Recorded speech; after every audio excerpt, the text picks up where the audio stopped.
Baik, Assalamualaikum warahmatullahi wabarakatuh. Halo Sobat Pajak, perkenalkan saya Salma Prameswari dengan NIM 152010713021.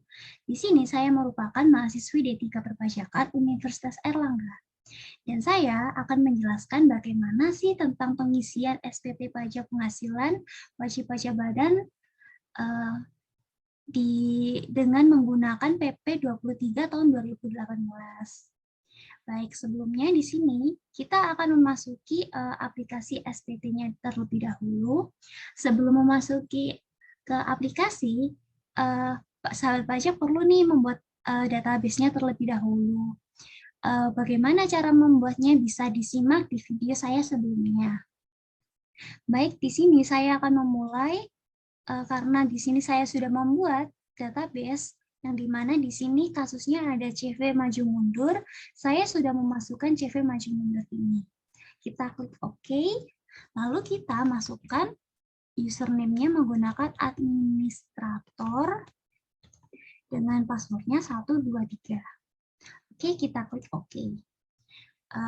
Di sini untuk profil wajib pajaknya, untuk namanya CV maju mundur, dengan NPWP-nya ini kita memasukkan datanya, kotanya juga Jakarta Barat ya di sini Jakarta Barat, terus domisilinya Indonesia dan data lain-lain.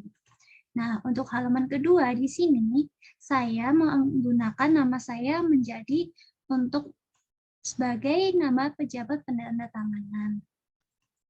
Nah, jika sudah kita memasukkan data-datanya berdasarkan kasus, maka kita klik simpan. Karena sini saya sudah simpan, jadi saya tutup aja. Nah, selanjutnya kita akan mengisi, kita buka terlebih dahulu SPT yang sudah saya buat. Di sini kita klik OK. Nah, selanjutnya kita akan langsung menuju ke lampiran. Dalam pengisian SPT, kita harus memasukkan lampiran yang paling belakang. Di sini kita akan mulai dari lampiran ke-6, daftar penyertaan modal pada perusahaan afiliasi.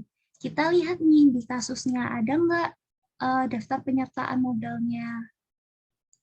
Karena di sini tidak ada, maka kita bisa tutup saja. Oke. Baik, selanjutnya kita memasuki lampiran selanjutnya, yaitu lampiran ke-5, daftar pemegang saham atau pemilik modal. Nah, di sini di kasus itu tidak ada data yang menyajikan daftar pemegang saham. Namun di sini di dalam neraca di bagian kewajiban dan ekuitas di sini tuh ada modal. Nah, kita masukkan saja dengan apa? Dengan namanya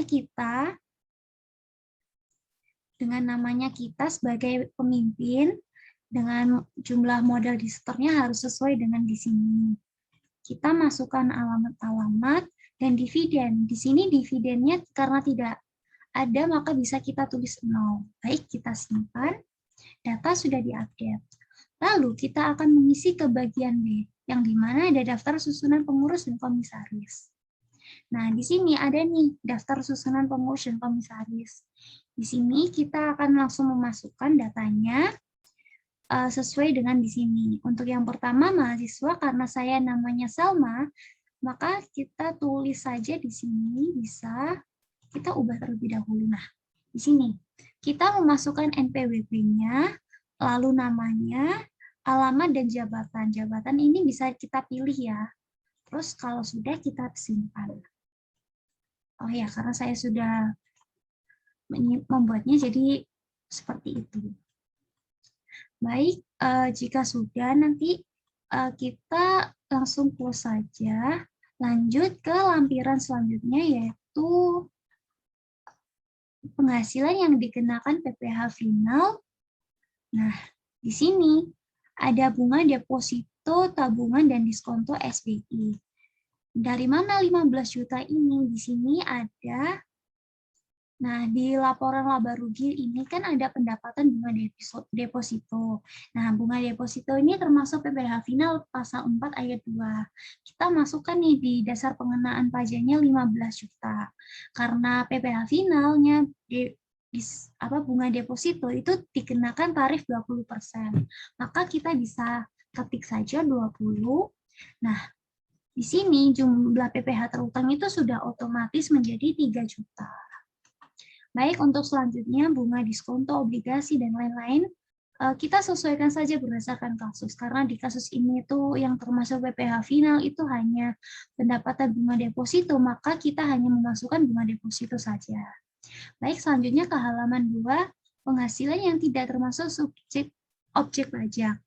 Nah, di sini bantuan atau sumbangan, hibah, dividen, dan lain-lain itu juga tidak ada di kasus, maka kita nolkan saja. Namun ini harus disesuaikan ya berdasarkan kasus yang kalian punya. Jika ada penghasilan yang tidak termasuk objek pajak di kasus, maka kita bisa memasukkannya di bagian B di lampiran 3, di lampiran 4 di bagian B 171 halaman 2. Baik, karena sudah tidak ada, maka kita sebelumnya kita harus simpan datanya terlebih dahulu. Oke. Lalu, selanjutnya kita menuju ke lampiran 3, yaitu kredit pajak dalam negeri. Nah, di sini, di datanya itu juga tidak disebutkan berapa kredit pajaknya. Jadi, kita bisa tutup saja langsung. Namun balik lagi ya, sesuai saya jelaskan tadi, harus disesuaikan berdasarkan kasus yang kalian punya. Jika ada, bisa kita masukkan ke lampiran 3 ini. Baik, selanjutnya ke lampiran 2, yaitu perincian harga pokok penjualan, biaya usaha lainnya, dan biaya dari luar usaha. Nah, di sini kan di kolom ketiga ini kan ada harga pokok penjualan. Nah, di sini di laporan kita ambilnya datanya dari laporan laba rugi ya. Di sini kan laporan laba ruginya ada dari HPP nih. Nah, dimasukkan saja nih pembelian barang dagangannya di sini kan tertera ada 800 juta. Kita masukkan saja di sini. Lalu di HPP ini kan ada peredaran usaha, persediaan awal, pembelian, dan persediaan akhir. Di sini kita masukkan saja yang tadi pembelian 800 juta, terus lalu persediaan awalnya 250 juta, dan persediaan akhirnya 350 juta. Baik, selanjutnya di kolom keempat ini ada biaya usaha lainnya. Biaya usaha lainnya ini kita dapatkan dari beban operasi ini, beban-beban yang ada di laporan laba rugi. Baik, di sini gaji upah kita dapatkan dari beban gaji, biaya transportasi kita dapatkan dari beban kendaraan, lalu biaya penyusutan dan amortisasi kita dapatkan dari beban sewa ini. Lalu biaya lainnya ini merupakan jumlah dari beban-beban yang sudah tidak disebutkan dari yang di atas tadi. Jadi senilai 50 juta, lalu ini hasilnya ada 285 juta. Nah, ini harus sesuai ya, 285 dan ini di HPP-nya itu 700 juta. Oke, baik untuk biaya dari luar usaha juga tidak ada, maka kita klik simpan. Oke, di sini akan muncul ya, tapi ini dihiraukan saja karena kita tidak melakukan penyusutan amortisasi.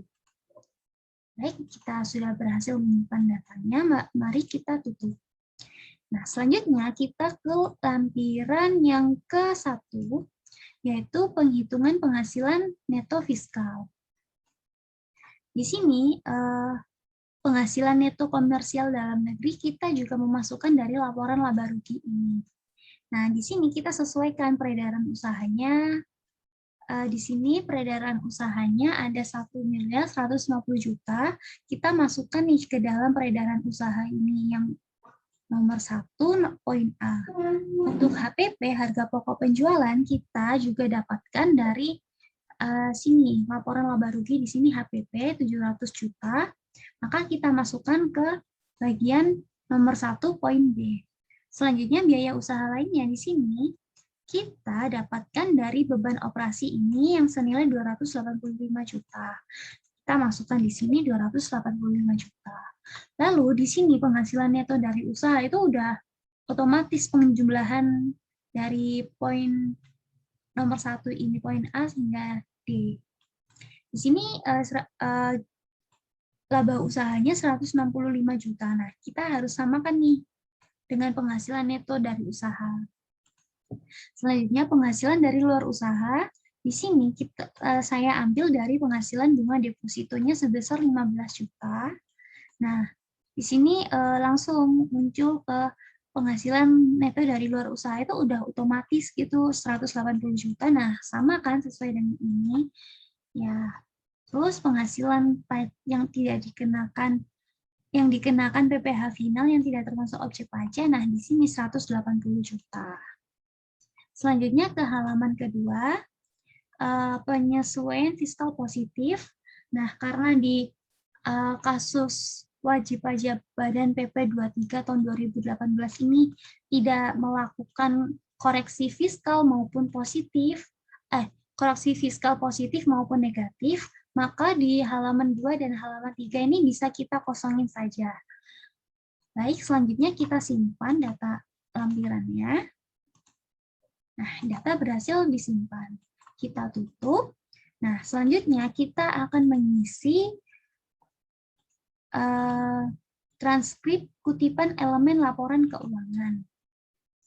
Di sini di bagian neraca aktiva, kita isikan dari sini. Neraca dari perusahaan tersebut. Di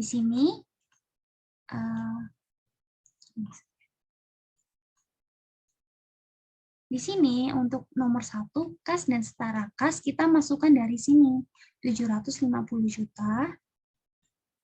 Nah, kita masukkan 750 juta. Lalu untuk investasi sementaranya, karena di sini tidak ada, kita tulis 0 aja. Lalu, selanjutnya di sini nomor 3 ada piutang usaha pihak ketiga. Di sini piutang, ini kita ada ya, piutang dagang senilai 250 juta. Kita masukkan di piutang usaha pihak ketiga. Piutang usaha pihak yang mempunyai hubungan istimewa, karena di sini tidak ada hubungan istimewa antara perusahaan lain atau siapapun, jadi kita kosongin saja. Dan piutang lain-lain di sini cuma ada piutang dagang, jadi tidak ada piutang lain-lainnya, kita kosongin. Baik, selanjutnya di sini ada persediaan. Kita persediaan mengambil dari sini asetnya 474.490.000 rupiah. Kita masukkan di sini. Lalu beban biaya di muka, uang muka pembelian, aktiva lancar lainnya, piutang jangka panjang. Di sini karena tidak dijelaskan, dicantumkan, maka kita nolkan saja. Selanjutnya di sini tanah dan bangunan. Nah, di sini itu ada gedung. Gedung itu termasuk bangunan ya. Jadi kita masukkan saja senilai 950 juta rupiah. Selanjutnya di aktiva tetap lainnya, ini dari mana angka 380 juta? 380 juta itu ialah dari jumlah dari kendaraan, mesin, dan komputer. Di sini ada 240 juta, 125 juta, dan 15 juta. Jika ditotal, itu hasilnya akan menghasilkan 380 juta. Baik, selanjutnya, karena sudah tidak ada data lagi yang dimasukkan, kita total. Di aplikasi SPT, untuk totalnya itu sudah otomatis. Jadi di sini udah tertera 2.800.490.000 rupiah. Di sini kita harus samakan sesuai dengan yang di kasus bagian neraca ini, kan udah sama nih 2.800.490.000 rupiah. Karena sudah sama, kita lanjut ke neraca bagian kewajiban. Nah, di sini kewajiban dan ekuitas ini dimasukkan ke sini ya, sobat pajak. Jadi di sini ada hutang usaha pihak ketiga, di sini nih ada hutang usaha senilai 214.581.000 rupiah. Kita masukkan nih di sini 214.581.000 rupiah di hutang usaha pihak ketiga. Lalu karena ini sudah tidak ada lagi hutang usaha pihak yang mempunyai hubungan istimewa, karena ini tidak mempunyai hubungan istimewa, kita nolkan. Hutang bunga, hutang pajak, hutang dividen, itu juga tidak ada. Beban yang biaya yang harus masih dibayar itu juga tidak ada. Nah, di sini nih ada hutang bank. Di sini kan juga ada hutang bank ya 100 juta. Nah, kita juga masukkan nih 100 juta di hutang bank. Lalu bagian hutang jangka panjang yang jatuh tempo dalam tahun berjalan, uang muka pelanggan, kewajiban lancar lainnya, hutang bank jangka panjang, hutang usaha jangka panjang pihak lain, hutang usaha jangka pajak pihak yang mempunyai hubungan istimewa, kewajiban pajak tangguhan, kewajiban tidak lancar lainnya itu tidak ada di neraca sini ya. Jadi kita bisa nolkan saja. Lalu nih, di sini ada modal saham. Nah, di sini kan juga ada modal nih. Nah, senilai 1.250 juta. Kita masukkan saja di sini di bagian modal saham. Lalu, jika sudah, kita lanjut ke agio saham atau tambahan modal di stok. Karena tidak ada, ya kita nolkan lagi. Nah, selanjutnya di sini nih ada laba ditahan tahun-tahun sebelumnya. Di sini ada laba ditahan 250 juta. Nah, kita bisa masukkan nih ke bagian laba ditahan ini. Terus laba ditahan tahun ini itu adalah laba tahun yang berjalan. Jadi kita ada nih kan data laba tahun berjalan senilai 985.909.000 rupiah. Kita masukkan di sini. Lalu di sini udah otomatis ya langsung penjumlahan dari nomor 1 hingga nomor 20 senilai 2.800.490.000 rupiah. Nah, di sini sudah sama kan yang di kewajiban dan ekuitas di neracanya CV maju mundur. Nah, jika sudah kita bisa lanjut ke laporan laba rugi.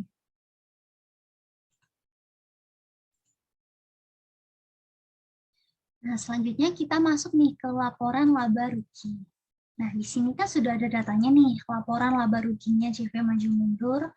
Kita langsung masukkan saja di sini penjualan bersihnya, kan di sini ada penjualan bersih itu adalah peredaran usahanya. Jadi kita masukkan saja 1.150 juta. Dan kita ada pembelian saldo barang awal dan saldo barang akhir. Di sini ada nih. Untuk pembelian kita masukkan 800 juta ini, lalu saldo barang dagang awal itu adalah persediaan awal yang dimana senilai 250 juta. Untuk saldo barang akhir, ini kita ambil dari persediaan akhir yang senilai 350 juta. Nah, karena sudah dimasukkan, di sini itu sudah otomatis penjumlahan dari perhitungan dari untuk penjualan dan lain-lain itu senilai totalnya dari 700 juta. Itu untuk HPP ya, untuk harga pokok penjualan di sini sudah ada langsung formatnya 2 ditambah nomor 2 ditambah 3 dikurangi 4. Di sini udah ada 700 juta. Nah, sama kan sudah HPP-nya 700 juta. Untuk selanjutnya laba kotornya itu kan hasil pengurangan 1 dikurangi 5 senilai 450 juta. Di sini sudah sama ya, untuk laba kotornya 450 juta. Selanjutnya di sini habis setelah laba kotor itu ada beban penjualan senilai 285 juta. Nah, beban penjualan itu dari mana? Itu dari kita ambil dari jumlah beban di laporan laba rugi. Senilai 285 juta. Kita sudah tulis di sini 285 juta. Selanjutnya, kita beban umum administrasi. Di laporan laba rugi ini tidak ada beban umum administrasi dan hanya beban operasi, maka kita nolkan saja. Baik, selanjutnya untuk laba usaha di sini kan udah ada perhitungannya nih, 6 dikurangi 7 dikurangi 8. Itu berarti 6 dikurangi 7 dikurangi 8 adalah laba kotor dikurangi beban penjualan, dikurangi beban administrasi. Di sini udah ada hasilnya yaitu 165 juta. Di sini untuk 165 juta itu adalah laba usahanya. Baik, selanjutnya di sini ada penghasilan beban lainnya. Penghasilan beban lainnya itu kita ambil dari sini nih, pendapatan bunga deposito sebesar 15 juta. Kita langsung masukkan saja 15 juta. Untuk selanjutnya di sini ada laporan laba rugi sebelum pajak penghasilan senilai 180 juta. Nah, di sini udah sama ya. Karena di sini udah tidak ada beban manfaat pajak penghasilan, pos luar biasa, hak minoritas atas laba rugi anak perusahaan, di sini tidak ada, bisa kita nolkan. Maka untuk laba bersihnya kita peroleh 180 juta. Di sini sudah sesuai kan ya? Baik, jika sudah selesai semua, kita lanjut hubungan istimewa. Nah, di sini di kasus saya, itu tidak menjelaskan bahwa CV maju mundur ini memiliki hubungan istimewa. Jadi kita kosongkan saja, lalu kita simpan. Baik, data sudah disimpan, maka kita bisa tutup. Nah, sudah semua kan, kita sudah mengisi lampiran, kita sudah mengisi transkrip, maka kita harus menyetorkan, kita harus menyetorkan lampiran kita tadi. Kita langsung menuju ke menu cetakan sini, kita pilih tahun pajaknya dan kita hanya memilih SPT induknya. Di sini untuk tahun pajak 2019 maka kita pilih 2019. Nah, di sini muncul SPT tahunan PPh wajib pajak badan. Lalu kita cetak. Jika sudah dicetak, kita tutup terlebih dahulu. Oh ya, di sini udah langsung otomatis ya. Untuk NPWP dan lain-lainnya sudah terisi otomatis. Lalu kita klik keluar. Selanjutnya, kita akan melaporkan data SPT kita, yaitu dengan kita klikkan tampilkan data, di sini kan sudah muncul. Nah, di sini kita menyimpannya terlebih dahulu ya. Saya akan menyimpannya di bagian mana ya? User. Saya akan menyimpan di bagian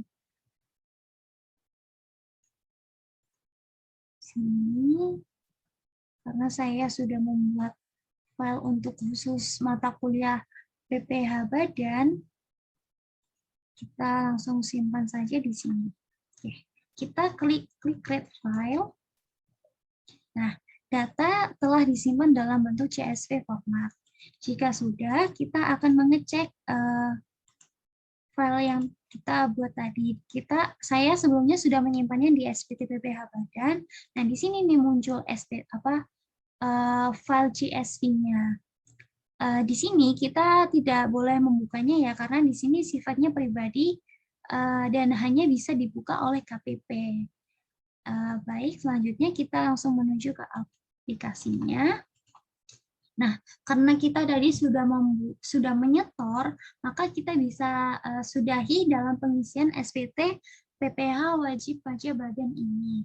Di kasus wajib PPh badan menggunakan PP 23 tahun 2018. Baik, sekian dari penjelasan saya. Mohon maaf apabila ada kesalahan kata. Assalamualaikum warahmatullahi wabarakatuh. Sampai jumpa sahabat pajak.